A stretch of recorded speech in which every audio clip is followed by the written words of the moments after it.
à l'arrêt. Le ski, la grande activité de l'hiver, est un souvenir et n'est même plus un espoir pour cette saison si effectivement les vacances de février passent à la trappe. La non-réouverture des remontées aurait des conséquences à long terme, arrêt des investissements, départ de grands hébergeurs, chute du revenu des collectivités, casse des fournisseurs et disparition de nombreux emplois. La montagne représente entre 250 000 et 400 000 emplois directs et indirects, permanents ou saisonniers. Une menace réelle alors que les taux d'occupation des hôtels affichent une baisse de 70%.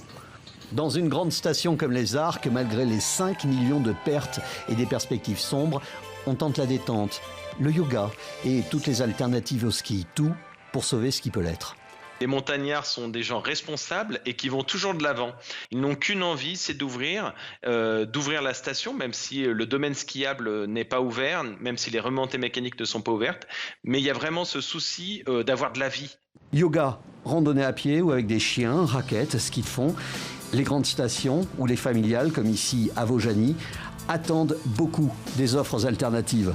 Ce qu'on veut surtout, c'est rassurer les gens, leur dire qu'il y a des possibilités ici et leur offrir et leur montrer la possibilité que même sans être au ski de 9h à 17h, ils ont de quoi s'occuper, de quoi s'amuser et repartir avec des beaux souvenirs de la montagne.